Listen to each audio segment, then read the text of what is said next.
Thin layer chromatography is an analytical chromatographic method for the rapid separation of very small amounts of compounds in a mixture. It's routinely used to establish the number of components in a mixture and to identify components in a mixture by comparison with authentic samples. It can also give some info about relative polarities of components. All types of chromatography use a stationary phase and a mobile phase to achieve separation. In TLC, the stationary phase is the silica gel or alumina coating on a piece of glass or plastic called a TLC plate.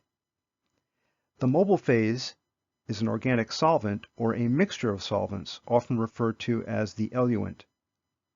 When placed in a covered jar, called a TLC chamber, the mobile phase rises up the stationary phase by capillary action.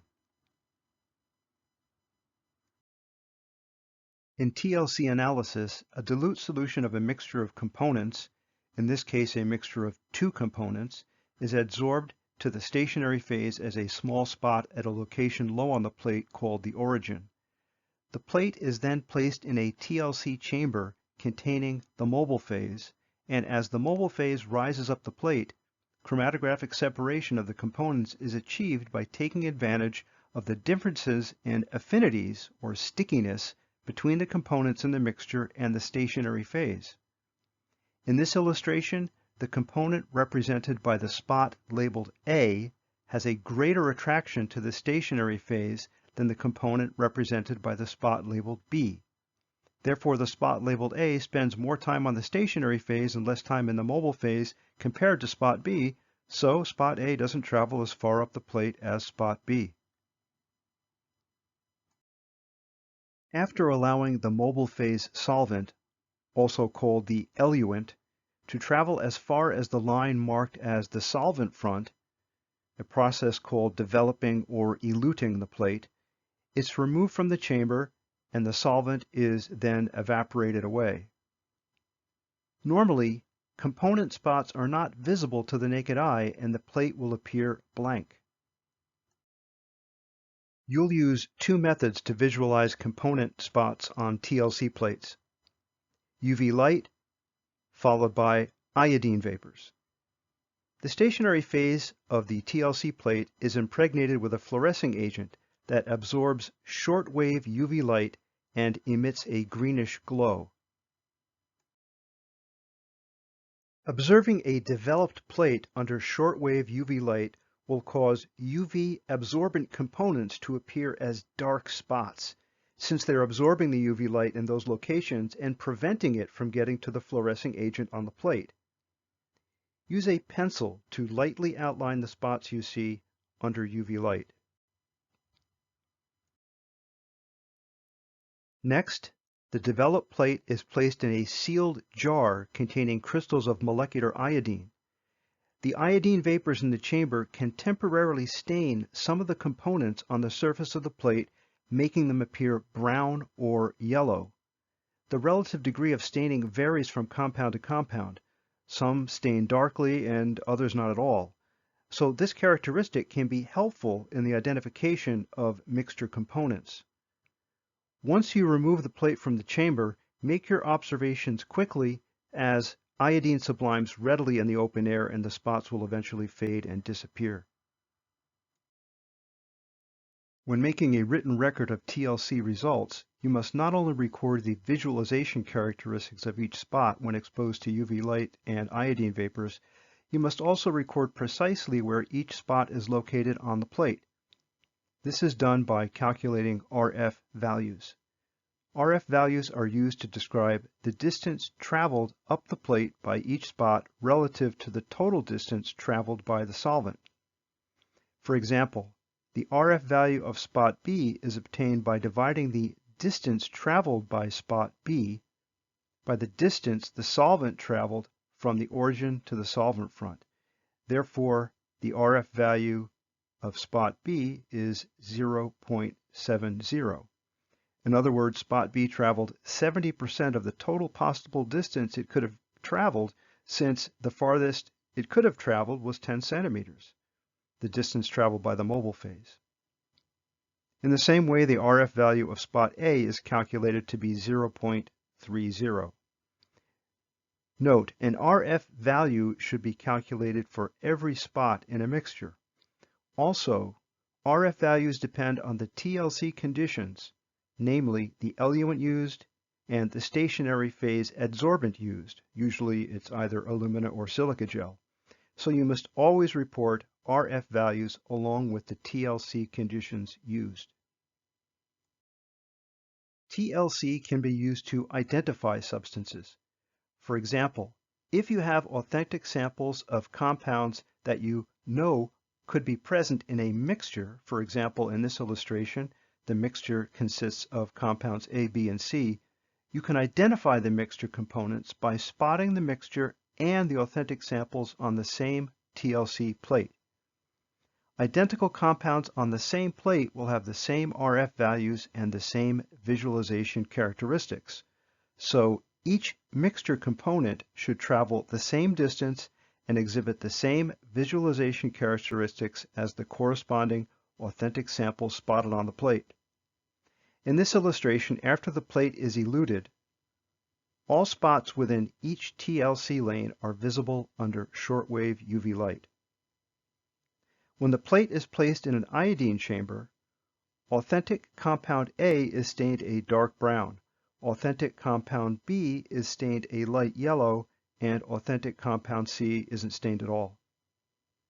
Since the lowest RF spot in the mixture lane at the far right on the plate has the same RF as authentic sample A and is similarly stained by iodine, we can identify that spot in the mixture as compound A. Since the highest RF spot in the mixture has the same RF as authentic compound B and is similarly stained by iodine, that spot in the mixture must be compound B. And finally, for the same reasons, the remaining spot in the mixture lane must be compound C.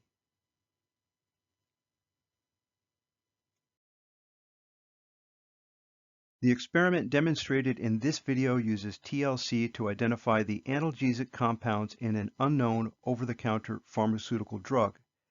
Based on the analgesic compounds identified to be in the drug, its exact identity can be established. The table shown here lists the 6 possible over-the-counter drugs the unknown could be, along with the analgesic compounds contained within each drug, namely caffeine, aspirin, acetaminophen, and salicylamide. The basic approach involves first isolating the analgesic components from the unknown drug by solid liquid extraction, then identifying the analgesics by spotting the extract on the same TLC plate as authentic samples of caffeine, aspirin, acetaminophen, and salicylamide, and comparing the RF values and visualization properties of the analgesics in the unknown versus those of the authentic samples.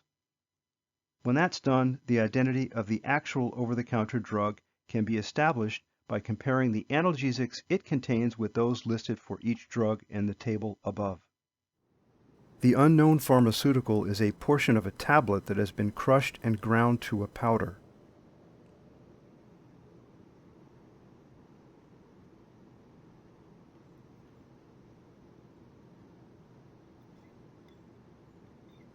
Add 1 milliliter of methanol to the test tube containing the unknown.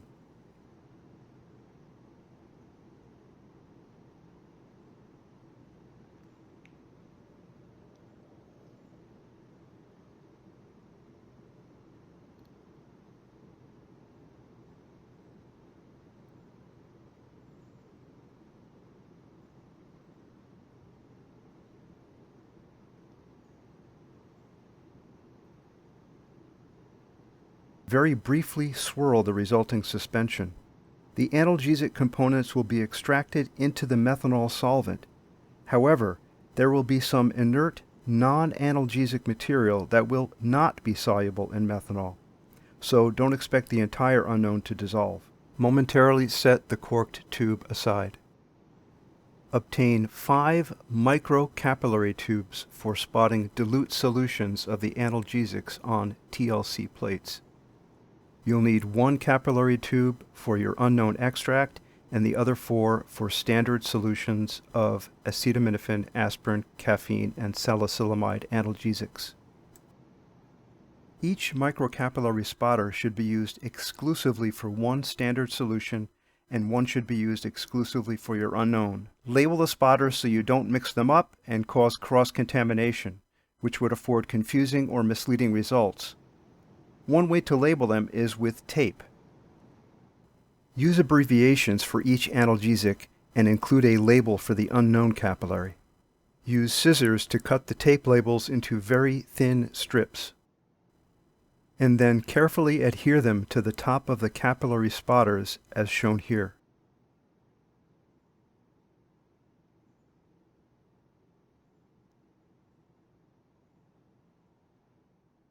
Momentarily place the 5 labeled spotters aside where they won't be damaged. Obtain a large TLC plate for your analysis. This plate's glass surface has a thin coating of silica gel which serves as a stationary phase for TLC. As shown here, use a pencil to lightly mark a line across the plate at 1.5 centimeters above the short edge of the plate where the silica reaches completely to the edge. This line identifies the origin where you will adsorb compounds to the plate's surface.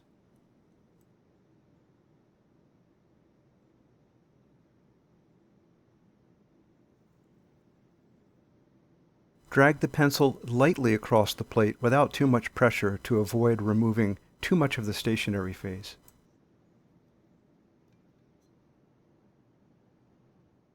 Approximately 1.5 centimeters from the other short edge of the glass plate where the silica doesn't reach completely to the edge, draw a light pencil mark across the plate's surface. Note that your instructor might ask you to use a distance less than 1.5 centimeters from the edge of the plate for this second line. This line identifies the solvent front, used to indicate how far the eluent advanced up the plate. Lightly draw 5 hash marks equidistant from each other and the plate edges, as shown here. Draw a mark in the center of the origin, and then draw 2 hash marks equidistant from the center mark and each of the edges. Using a pencil, label the plate with a brief descriptor for each of the hash marks to indicate the analgesic component to be spotted below. Reserve the center mark for your unknown.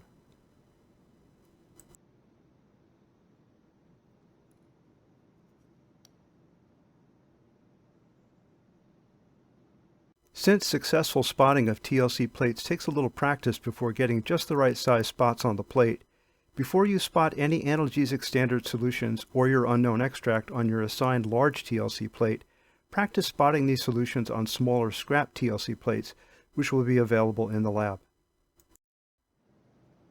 Use the labeled TLC spotters to apply small amounts of the standard solutions of each analgesic to the plate's surface. Since liquid is withdrawn from the spotter onto the surface of the plate by capillary action when the spotter touches the surface of the plate, don't keep the spotter touching the plate for too long or you risk overloading the sample on the plate and your spot will be too large. Instead, briefly touch and quickly withdraw the tip of the capillary 2 or 3 times from the plate's surface.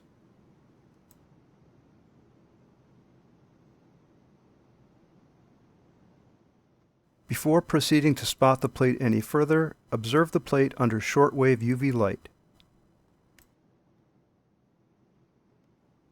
Confirm that the size of the spot at the origin is of a reasonable size, as the one shown here.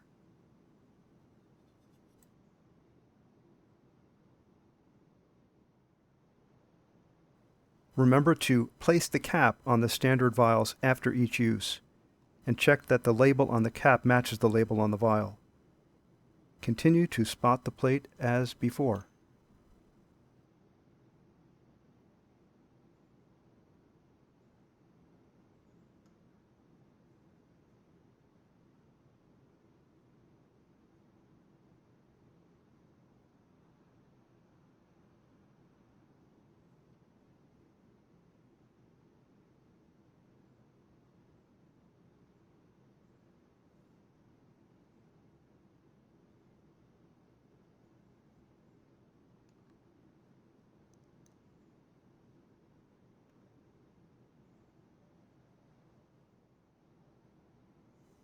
Again, observe the plate under shortwave UV light to be sure you've applied a reasonable amount to the plate's surface.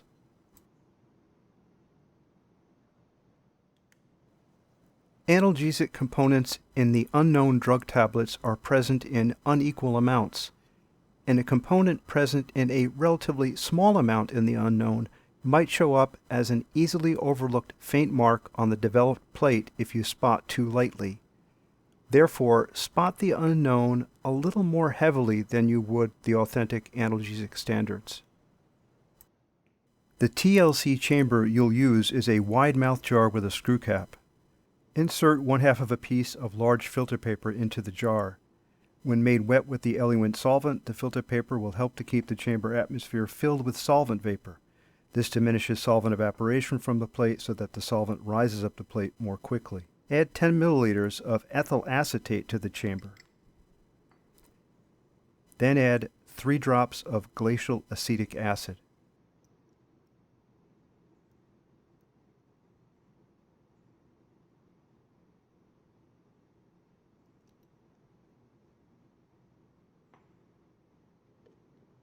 Replace the screw cap on the chamber and swirl the solution, at the same time wetting the filter paper.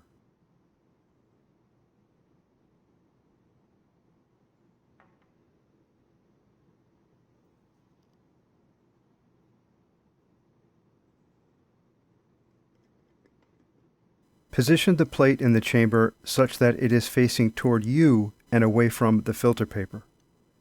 The plate should not touch any surface along its sides. Immediately cover the jar with its lid and leave it completely undisturbed until the eluting solvent rises up the surface of the plate to the line marked as the solvent front. This should take 10 minutes or less.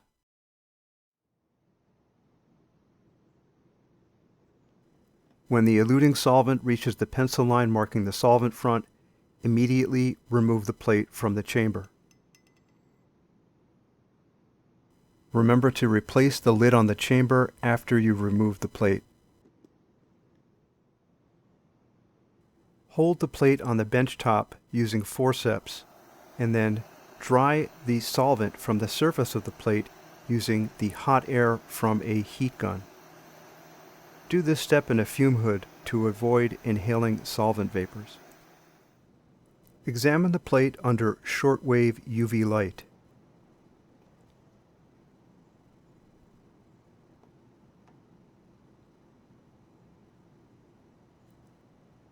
Use a pencil to lightly outline the spots you see and note your observations in your laboratory notebook. For example, the number of spots in each lane and the appearance of each spot under shortwave UV light. After observing the plate under UV light, place it in an iodine chamber for several minutes. Iodine is a corrosive solid with a high vapor pressure. Avoid inhaling its vapors or exposing your eyes or skin to either the vapors or the solid itself.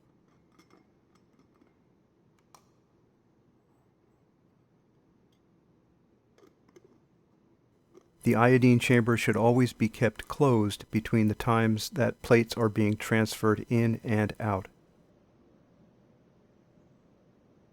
After several minutes, remove the plate from the iodine chamber and immediately replace the cap on the chamber. Make a note of your observations as soon as possible after removing the plate from the chamber, since the color of the iodine stain fades rapidly. When analyzing the visualized TLC plate, it's clear that there is only one spot in the TLC lane for the unknown. Therefore, the unknown is an over-the-counter drug that contains only one analgesic. Of the 4 possible analgesics, caffeine is the only one with the same visualization characteristics and the same RF value as that of the single analgesic contained in the unknown. Both absorb shortwave UV light, both remain unstained by iodine vapors, and both have an RF value of 0.20 on this TLC plate. Referring to the table of over-the-counter drugs and the analgesics they contain, the only one that contains caffeine and nothing else is the over-the-counter drug No-Dose. which is the identity of the unknown in this demonstration.